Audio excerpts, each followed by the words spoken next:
Hello, welcome to Liz Rocks and Stuff. I'm Liz, and it's time for episode 46 of What's in My Tumbler. We're going to start out with whatever's left coming out of stage 4 this week, and I am so happy with how these turned out.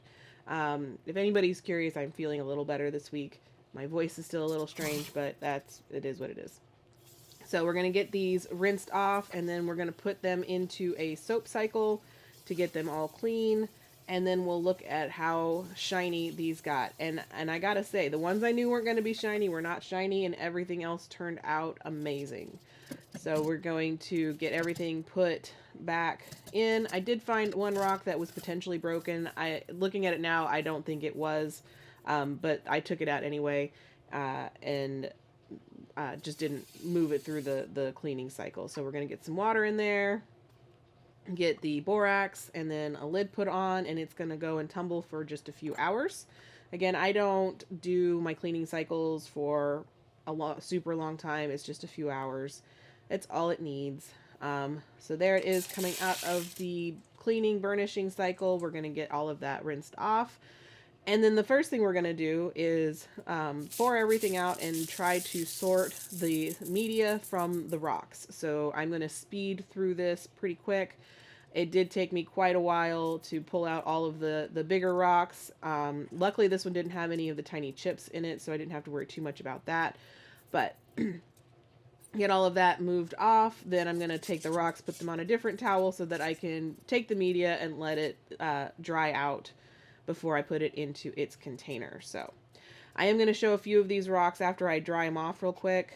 Just going to use a towel to kind of pat them dry. The ones that I show close-ups of, I did actually thoroughly dry off with the towel. So this is the big rock I found out in my rock beds. It looked just plain white when I put it in, but it has a lot of color. This one I knew was not going to get super shiny. It did get a sheen to it, but I love all the stripes in it. That came out of a rock bed at a restaurant somewhere.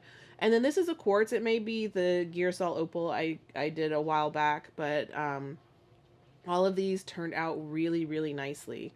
And they are all super shiny. Well, the ones I knew would be super shiny. So yeah, this is my mixed batch of rocks. So this can show you that your mixed batches of rocks can actually turn out well. You don't necessarily need to worry about it so much. So now we're going to go with Blood Tree Agate. This is a mixture of Bloodstone and Green Tree Agate. And these are in stage 3 going into stage 4. So these will be done next week. So we're going to get these rinsed off, and then again these are going to go into a soap cycle. I do soap cycles between 2, 3, and 4, stages 2, 3, and 4. Don't necessarily do it between 1 and 2, but between 3 and 4 I always try to make sure that I do that. So now we're going to put everything back into the barrel, put some water in that barrel, and then do some borax to get it all nice and clean before we put it into stage 4. So now we're going to put in the water. And how much water you put in is you just don't cover the rocks, but you should be able to see the water. It's kind of my guideline if you're not sure how much water you should be putting in. So that's the soap cycle all done. Now we're going to take these out and rinse them off, and then move them into stage 4. So get everything clean. And I'm going to do a quick inspection here to make sure that nothing has broken in the past week in that tumbler. I don't think anything in here is going to, but you always want to check just to make sure. You never know if there was a crack somewhere you didn't know about. So it's always good to check between your stages that you don't have anything broken that you're moving along. So now it's going to be water, and we're going to do a tablespoon of borax. I do borax in stages 2, 3, and 4 as well. It helps to get the slurry thick and sticking to the rocks a little bit better. So that is the Blood Tree Agate moving into stage 4 this week. All right, so now moving into Bloodstone. This is currently at stage 4, so it is done this week as well. So we're going to do the same thing we did with whatever's left. We're going to dump these out, give it a good rinse. And then once we're done rinsing, we're going to put it into a burnishing cycle with borax. And I'm going to try not to talk too much because it does bother my lungs when I talk right now. But, you know, that is what it is. So get these put back in. And after all of them are in, get some water, and then we are going to put in our 3 tablespoons of borax, and then lid, and mark it as being a soap cycle, because otherwise I would not remember what any of these things were doing. Alright, so they're out of the burnish, so we're going to do a quick rinse, get all of the soap off of them, and then I'm going to show you how shiny these are. They turned out really nicely. I was surprised. Honestly, I think when I did the Dragon Bloodstone, they did get a decent shine, but I think these are better. So I pulled out the bigger rocks first. This one has a lot of the little tiny chips in it that I was using as filler as well. So I'm trying to pull some of those out from my ceramic media. Some of them are just going to forever be part of my ceramic media now. And then, so move off the media so it can dry. And then we're going to dry these rocks off. I'm going to show you about 3 of the Dragon Bloodstone. The color does not come through on this camera. These are like a nice dark forest green color. They look kind of blackish to tealish in here in this light. I don't know why, but they are actually more of like a forest green. You can see it a little better in this light.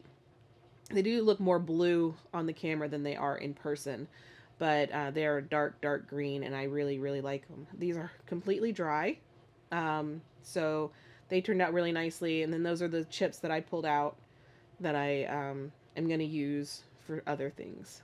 All right, so now we've got Rainbow Tiger that we just started in stage 1 last week. This was all stuff that had been through stage 1 at some point, except for 2 pieces. So these are actually done a little faster because they have all of this stuff except for like the 2 bigger pieces have already been through at least 1 cycle of stage 1 prior to this. They just weren't ready to move on when the rest of my tiger's eye was ready. So we're going to give these a good rinse, and then we're going to do a sort. We're going to see what's ready for stage 2 and what needs more time in stage 1. So I actually put anything that's ready for stage 2 into the barrel. I wasn't super picky about this stuff. I didn't look for absolutely perfectly smooth, but I was just looking for no jagged edges. And what that ended up meaning is that they are all ready for stage 2. So once we go through and I know that they're all ready for stage 2, what I'm going to do now is pick out the resin, because you do not move your plastic media along with your rocks. So I'm going to pull out, this is all of my stage 1 resin. There were a few rocks left. I didn't want to store those with the resin, so I just pulled the resin out and then dumped everything back in there. And then I have my stage 2 resin filler that I'm going to put in there. And then I'm going to put in the water, followed by the stage 2 and a tablespoon of borax. And I don't know if anybody else has noticed, but my fingers get so dirty doing this, and they get dirty in the same places, and I don't know how or why or when that happens. I just look down and I have like gray marks all over my fingers. But anyway, so this is Rainbow Tiger going into stage 2. So that will be done in about 3 weeks. Very excited about that because I love my tiger's eye. And now I have 2 empty barrels. So what am I going to fill them with? The first one, I am going to put in this. This is, you can't read it on the package very well, but it's sardonyx. I got this from the Rock Shed. It's about a 7 hardness, and ignore the post-it note in the box. It is wrong. This is not Bahia agates. I don't have any more Bahia agates to tumble. So I'm going to put most of this in the barrel. I'm not going to fill it, put all of it in there because it's too much for this barrel, but I'm going to fill it about 3/4 full. I like to have my stage 1 be a little more full. And then the second barrel, this is a mix of Mexican rocks. So this is just various rocks you find in Mexico. Agates, Dalmatian jasper, all kinds of stuff. So this I got from Kingsley North. So I'm going to tumble all of this. I also have a mix of Brazil rocks from Kingsley North that I'm not going to do at the same time as the Mexican because they look somewhat similar and I don't want to get the 2 batches mixed up. So that's what I am putting in these 2 barrels. So we've got the sardonyx, we've got the Mexican mix, and we're going to see how these go. I've never tumbled sardonyx. I just liked how colorful it was, so I'm hoping that those turn out really nicely. They're about a 7 in hardness. Now the Mexican mix is, again, it's mixed, so it's going to be various hardnesses. I think they are all around the 6 or 7 hardness level, but we'll see. It's a mix of stuff. I've tumbled, I think, most of it at some point anyway, so I'm not too worried about it. But we're going to get these tops labeled and then get these on the barrel for a week. So we've got the sardonyx. And then my pen ran out of ink, so it is hard to read. But that does say Mexican mix in stage 1. So thanks for watching, and I hope to see you all next week.